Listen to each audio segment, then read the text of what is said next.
Namaskar. The Life of Swami Vivekananda by his Eastern and Western Disciples. Part 2. A Trip to East Bengal and Life at the Mutt. East Bengal का भ्रमण और मठ का जीवन, episode 3। Swami Vivekananda का शरीर अब पहले जैसा नहीं रहा था। मधुमेह और थकावट के बीच वे कभी थोड़ा आराम महसूस करते, फिर भी काम में लग जाते। कहते थे, कम से कम एक बात के लिए हम आभारी हो सकते हैं कि यह जीवन शाश्वत नहीं है। मानो वे शरीर से ऊपर उठने की तैयारी कर रहे हों। ऊपरी बरामदे में बैठे गहरे चिंतन में लीन रहते। उनके चेहरे पर विषाद और दिव्य आनंद की म्लान आभा बदलती रहती। दुनिया उन्हें देशभक्त वक्ता कहे, पर गुरु भाइयों के लिए वे संत, आचार्य और मित्र के समान थे। प्रातः उठकर बकरियों को दूध पिलाते, कुत्ते के पिल्ले और मेमने से खेलते, फिर खाट पर आराम करते थे।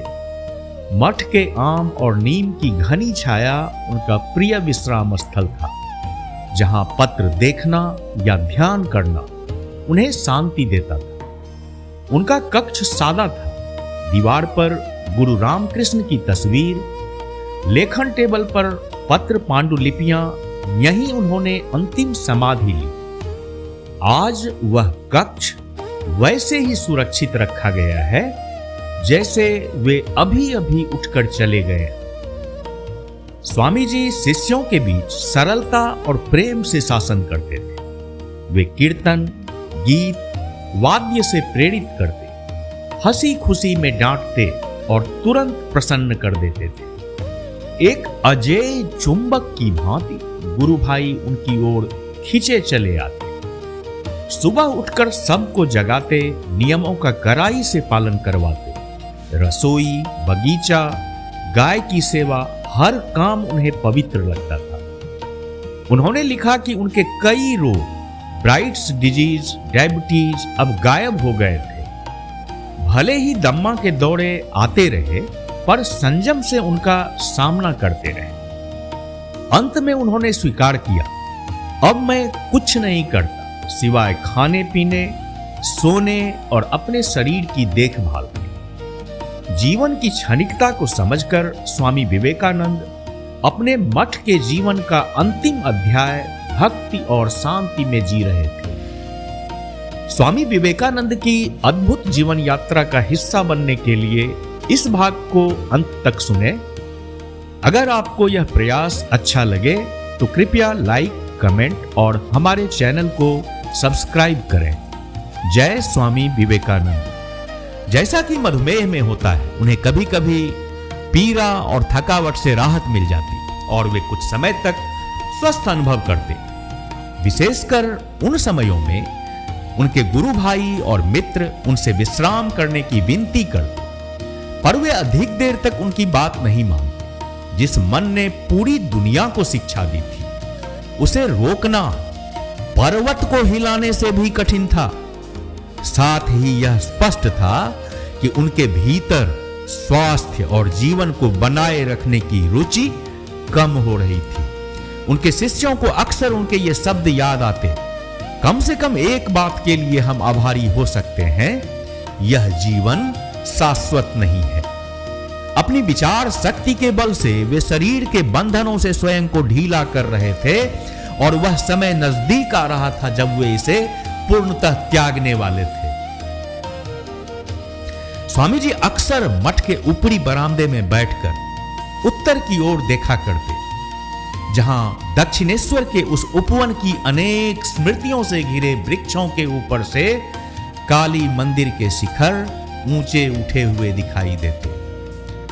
गहन चिंतन में लीन होकर कभी उनका चेहरा अवर्णनीय विषाद से भर जाता, तो कभी आनंद की दिव्य आभा से आलोकित हो उठता था।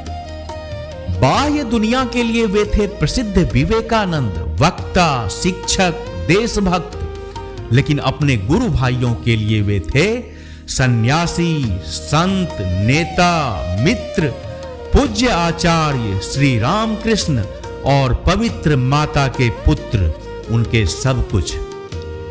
कभी कभी मठ के लॉन में टहलने के बाद वे बिल्व वृक्ष के नीचे बैठ जाते, जहां आज उनका स्मृति मंदिर स्थित है, विश्राम या ध्यान करने के लिए। और कई अवसरों पर वे बाहरी जगत से अचेत हो जाते।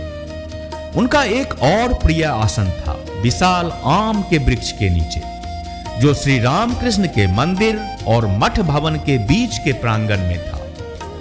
प्रायः प्रातःकाल वे वहीं एक कैनवास की खाट पर बैठे मिलते, पत्राचार देखते हुए, लेख लिखते हुए, अध्ययन करते हुए, वार्तालाप में लीन रहते हुए। स्वामी जी का कक्ष मठ के भवन की दूसरी मंजिल पर दक्षिण पूर्व के कोने में था।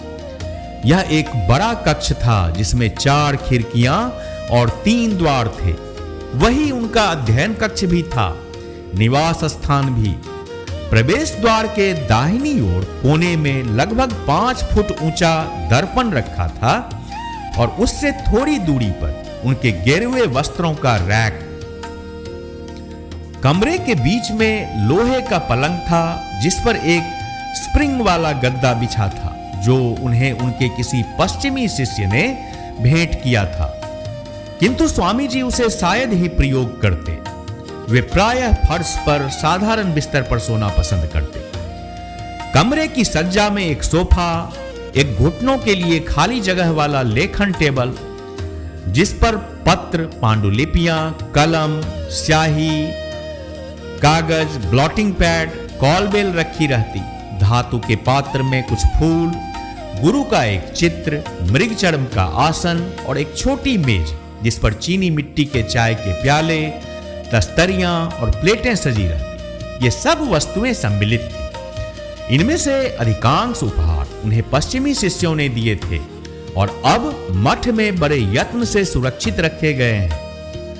परंतु कमरे की सबसे महत्वपूर्ण वस्तु थी श्री रामकृष्ण का चित्र, जिस पर स्वामी जी अपार प्रेम और श्रद्धा से निहारते रहते। इसी कक्ष में वे लिखते, अपने गुरु भाइयों और शिष्यों को उपदेश देते, मित्रों से मिलते, कभी भोजन करते, विश्राम करते, भगवान से संवाद साधते। इसी कक्ष में उन्होंने अपने जीवन की अंतिम समाधि में शरीर का परित्याग किया। आज यह कक्ष परम पवित्र स्थान माना जाता है। सब वस्तुएं उसी प्रकार रखी हैं जैसी उनकी जीवन के अंतिम दिन थी। दीवार पर टंगा कैलेंडर अब भी 4 जुलाई 1902 दिखाता है। लेखन टेबल पर सब कुछ वैसे ही है, मानो वे अभी अभी पास के मंदिर की ओर जाने के लिए वहां से उठे हों। रैक पर अब भी उनके गेरुए वस्त्र टंगे हैं।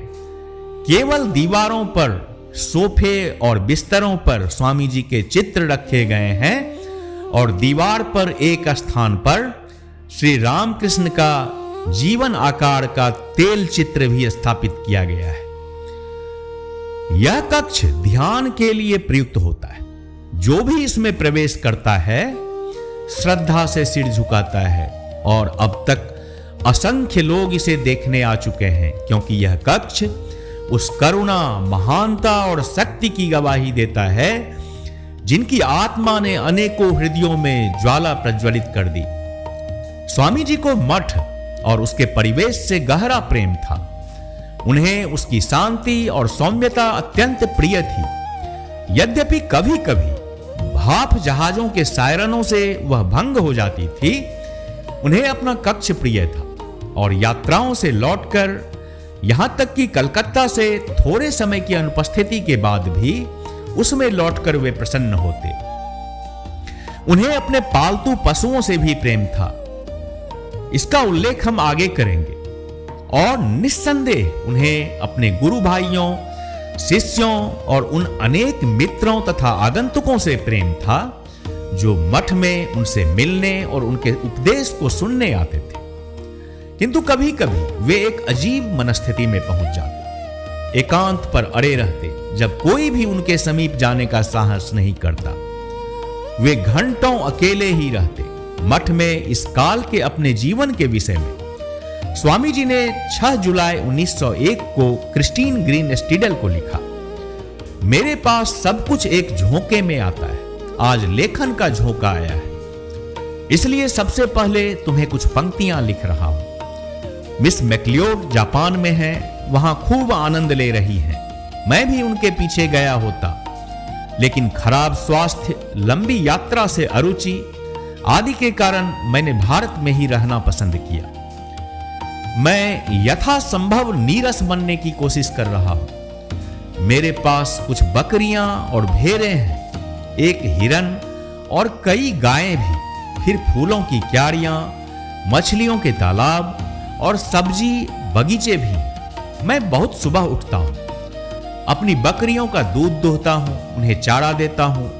एक कुत्ते का पिल्ला और एक सुंदर काला मेमना मेरे विशेष प्रिय है। फिर मैं डंबल से थोड़ी कसरत करता हूं और जब गर्मी बढ़ जाती है तो सुबह 10 बजे तक एक खाट पर लेटकर आराम करता हूं। हमारे पास 2 बड़े आम के पेड़, एक कटहल और एक नीम का पेड़ है, जो मठ भवन के ठीक सामने एक सुंदर उपवन बनाते हैं। उन्हीं के नीचे मेरा प्रिय स्थान है। फल का मौसम बीत चुका है।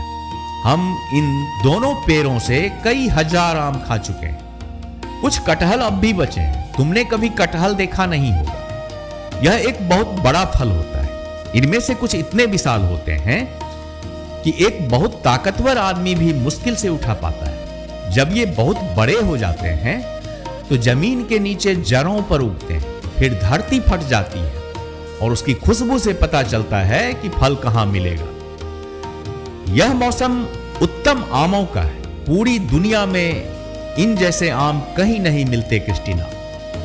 फिर हमारी नदी में 60 मछलियां आ रही हैं। जब मैं यह लिख रहा हूं तब लहरें घर से टकरा रही हैं और मेरे नीचे सैकड़ों छोटी छोटी नावें हैं, सब साड़ पकड़ने में लगी हुई। और हमारी साड़ तुम्हारी अमेरिकी साड़ से कहीं उत्तम है।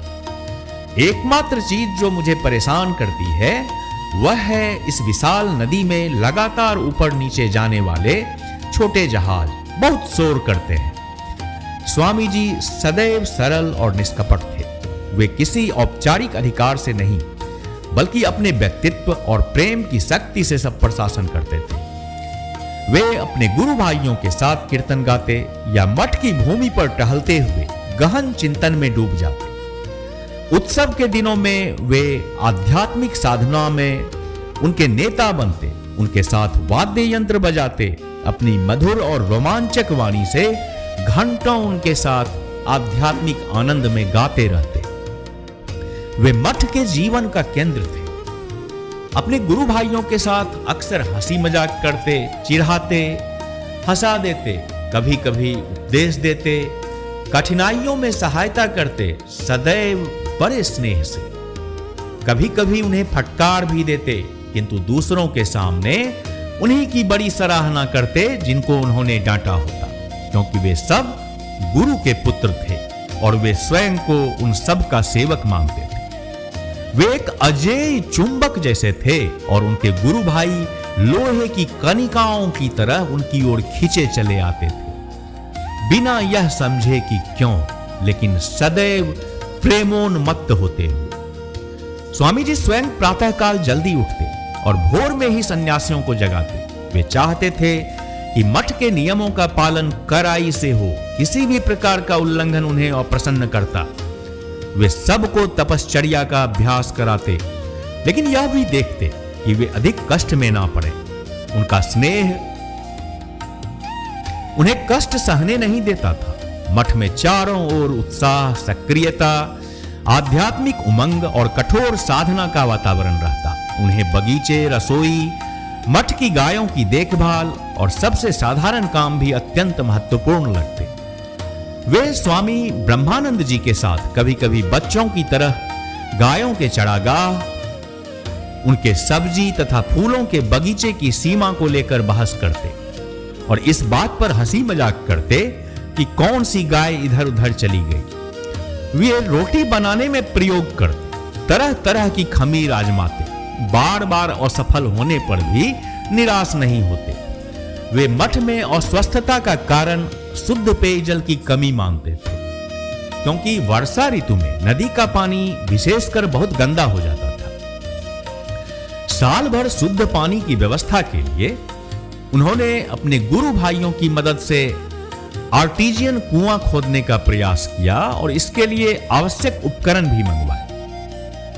कभी कभी गेरुए अलखल्ला, जिसे चोगा कहते हैं, और साधु की टोपी पहनकर हाथ में मोटी लाठी लेकर वे अपने कई गुरु भाइयों और शिष्यों को साथ चलने के लिए बुलाते। ऐसे समय वे सदा की तरह प्रसन्न और प्रफुल्लित रहते।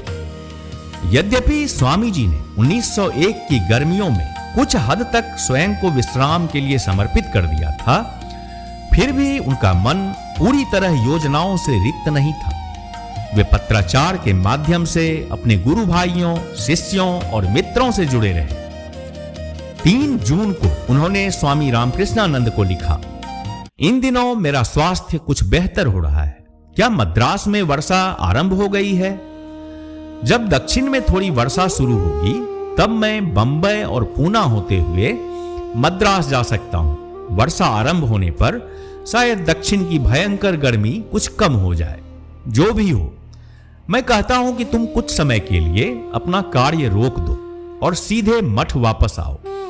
यहां 1 महीने का विश्राम करने के बाद तुम और मैं साथ में गुजरात, बंबई, पूना, हैदराबाद, मैसूर होते हुए मद्रास की एक भव्य यात्रा करेंगे। क्या यह अद्भुत नहीं होगा? उसी दिन उन्होंने मिसेज हैंसब्रफ को लिखा, जो लॉस एंजल्स और सैन फ्रांसिस्को में वेदांत प्रचार में उनकी बड़ी सहायक रही थी। हमारे लॉस एंजल्स के सब मित्र कैसे हैं? सैन फ्रांसिस्को के मित्र कैसे हैं? मिसेज एस्पिनॉल कैसी हैं? वह महान और निस्वार्थी आत्मा। क्या तुम तुरायानंद और उनके कार्य से संतुष्ट हो? क्या वह आश्रम प्रगति कर रहा है? मिस जोसेफिन मैक्लियोड, जो उस समय जापान में थी, केवल उस देश की सुंदरता का आनंद ही नहीं ले रही थी, बल्कि स्वामी जी के लिए वहां एक नए कार्य क्षेत्र को खोलने का प्रयास भी कर रही थी, जैसे उन्होंने कैलिफोर्निया में किया था। फरवरी 1901 में जब वे जापान जाते समय मठ में उनसे मिली थी, तो स्वामी जी ने उनसे कहा था कि यदि तुम मेरे लिए वहां से बुलावा लिखो तो मैं जापान जाऊंगा। वह पहले से ही जानती थीं कि स्वामी जी की वेदांत प्रचार के लिए चीन और जापान जाने की प्रबल इच्छा थी। नवंबर 1896 में गुडविन ने उन्हें इस बारे में लिखा था कि स्वामी जी कहते हैं कि जब वे श्रीलंका में होंगे तब वे धर्मपाल के लोगों के माध्यम से जापान और चीन में व्याख्यान की व्यवस्था करेंगे। मिस मैक्लियोड ने इस संकल्प को कभी भुलाया नहीं। उनके आग्रह पर उनके जापानी मित्र श्री ओकाकुरा ने स्वामी जी को जापान यात्रा के लिए 300 रुपये भेजे।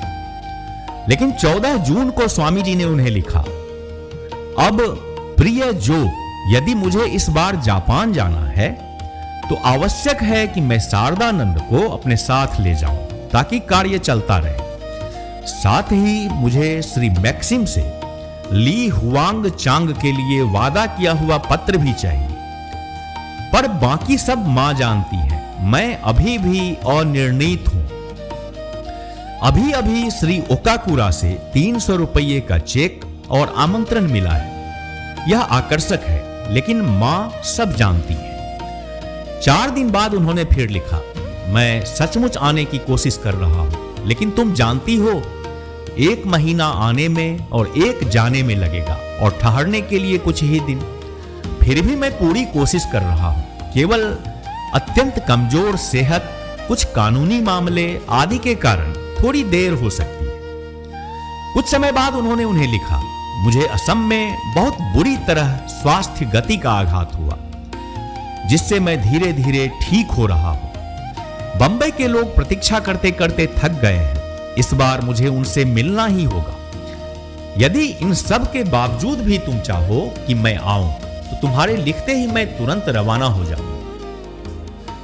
उसी दिन उन्होंने श्री ओकाकुरा को लिखा, आपका 300 रुपये का चेक सुरक्षित मिला, बहुत धन्यवाद। मैं जापान जाने की सोच रहा हूं। पर एक ना एक कारण से और अपनी अस्थिर सेहत के चलते मैं इसे जल्दी नहीं कर पा रहा हूं। मेरे लिए जापान एक स्वप्न है, इतना सुंदर कि जीवन भर उसका आकर्षण बना रहता है। सितंबर में मिस मैक्लियोड का आग्रह और भी दृढ़ हो गया और स्वामी जी लगभग जापान जाने का निश्चय कर ही चुके थे। 25 सितंबर को उन्होंने क्रिस्टीन ग्रीन स्टीडल को लिखा, मैं अभी जापान जाने की सोच रहा हूं क्योंकि मिस मैक्लियोड का बहुत जोर है।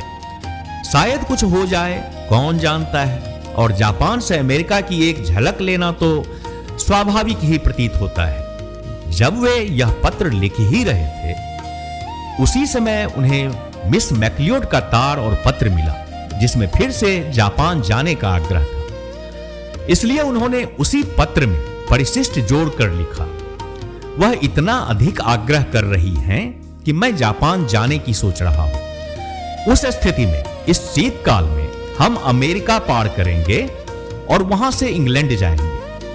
लेकिन अंततः स्वामी जी जापान नहीं जा सके। 8 अक्टूबर को उन्होंने क्रिस्टीन ग्रीन स्टीडल को लिखा, मुझे जापान की यात्रा छोड़नी पड़ी। पहली बात तो यह कि मैं अभी काम करने की स्थिति में नहीं हूं। दूसरी, मुझे इतना लंबा सफर करने की इच्छा नहीं। तीसरी, मैं सोचता हूं कि मैं उन्हें क्या कहूंगा। अमेरिका में स्वामी तुरायानंद भी स्वस्थ नहीं थे। उसी पत्र में स्वामी जी ने लिखा, कैलिफोर्निया का कार्य बहुत अच्छी तरह से आगे बढ़ रहा है। उन्हें 1-2 और लोगों की आवश्यकता है। यदि संभव होता तो मैं भेज देता, लेकिन अब मेरे पास कोई और अतिरिक्त व्यक्ति नहीं है। बेचारे तुरायानंद अब भी मलेरिया से पीड़ित हैं और अत्यधिक कार्यभार से दबे हुए हैं। स्वामी जी की तबीयत के कारण उनका बंबई दौरा भी संभव ना हो सका।